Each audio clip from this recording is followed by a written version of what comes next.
Good morning students of class 10। बेटा आज हम आपको यह जो जीव विज्ञान है इससे जैव विकास के संदर्भ में बताएंगे। जैव विकास अब जिसको इंग्लिश में आप ऑर्गेनिक इवोल्यूशन कहते हैं, लिखना तो ऑर्गेनिक इवोल्यूशन कहा जाता है।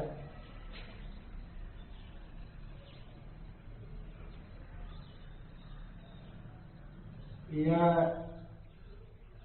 ऑर्गेनिक इवोल्यूशन कहने का अर्थ होता है या जैव विकास कहने का क्या अर्थ होता है, सबसे पहले उसको सुनिए।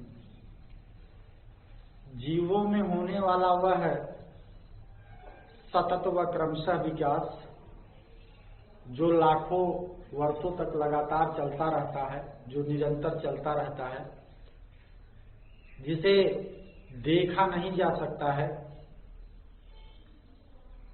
और यह किसी भी जीव को सरलता से जटिलता की तरफ ले जाता है।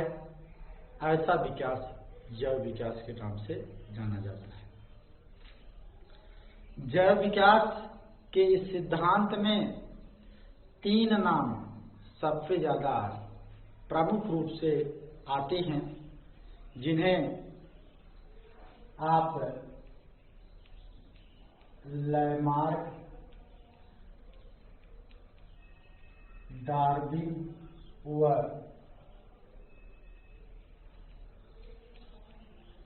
ह्यूगो डी ब्रीज कहते हैं।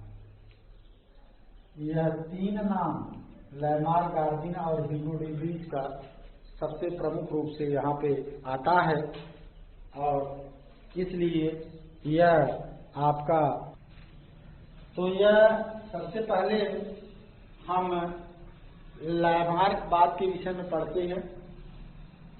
लैमार्क ने अपने जिस सिद्धांत को जैव विकास के क्रम में दिया,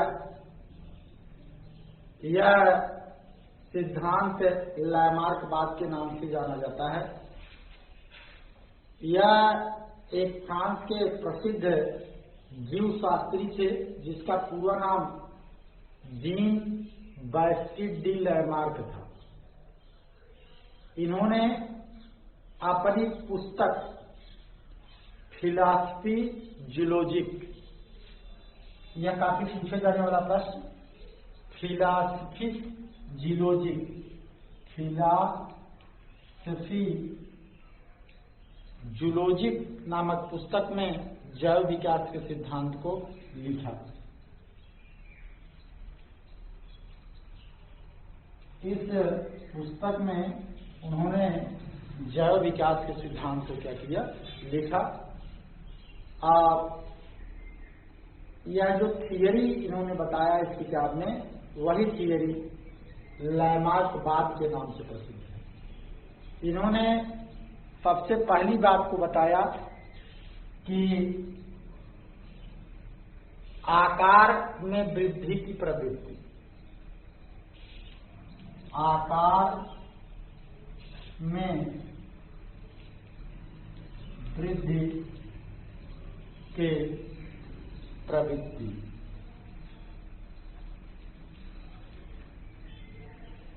यह इनके द्वारा पहली बात कही गई। इन्होंने कहा कि जीवधारियों में उनके अंगों में वृद्धि के प्राकृतिक प्रवृत्ति पाई जाती है। सभी जीवधारी अपने आकार में अपने अंगों को बढ़ाते रहते हैं जैव विकास के क्रम में। दूसरी बात इन्होंने बताया वातावरण का सीधा प्रभाव, वातावरण का सीधा प्रभाव।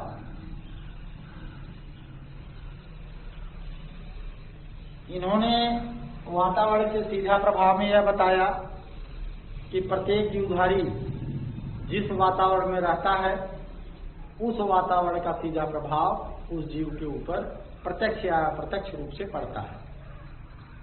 और प्रत्येक जीव जिस वातावरण में रह रहे हैं यदि वह उससे अनुकूलित नहीं हो पाते हैं, वह उसके प्रभाव के साथ में नहीं रह पाते हैं, तो वह उनका जैव विकास आगे नहीं होता है, वह मृत्यु को प्राप्त करते हैं। और यदि वह अनुकूलित होते हैं तो उनका विकास आगे होता है। तीसरा है इनका अंगों का प्रयोग और अनुप्रयोग।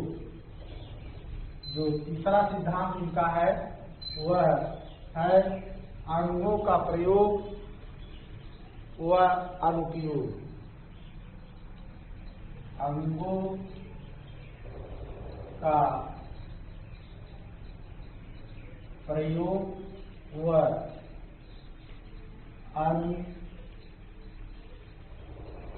अनुप्रयोग या अनुपयोग।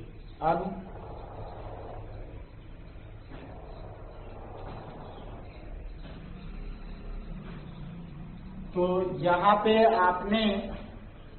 इन्होंने ये बताया कि जीवधारी वातावरण से प्रभावित होकर के अपने अंगों का अधिक या कम प्रयोग करता है। अधिक उपयोग करने वाले अंगों का विकास होता है और कम उपयोग करने वाले अंगों का विकास नहीं होता है, और इस तरीके से यह अवशेषी अंग के रूप में रह जाते हैं या हमेशा हमेशा के लिए समाप्त हो जाते हैं। लास्ट बात इन्होंने बताया उपार्जित लक्षणों की घनता रहती है। उपार्जित लक्षणों की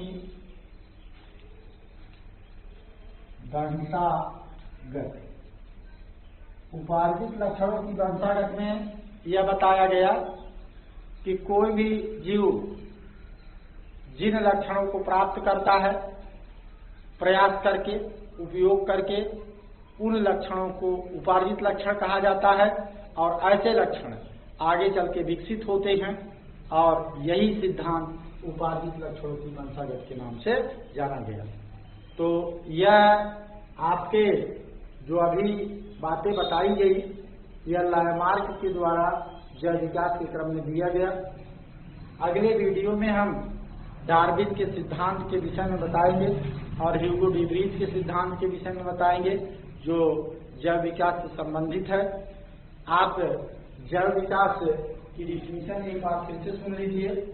जैव विकास कहने का अर्थ होता है कि जीवों में होने वाला वह सतत और क्रमशः विकास, जीवों में होने वाला वह सतत व क्रमशः विकास जो लाखों करोड़ों वर्ष तक चलता रहता है और जिसे देखा नहीं जा सकता, और जो किसी भी जीव को सरलता से जटिलता की तरफ ले जाता है, ऐसा विकास आपका क्या कहलाता है? जैव विकास के नाम से जाना जाता है। तो यह आपका जो 3 नाम है, लामार्क का, डार्विन का, ह्यूगो डी व्रीज का, ये बहुत ही प्रसिद्ध और फेमस नाम है।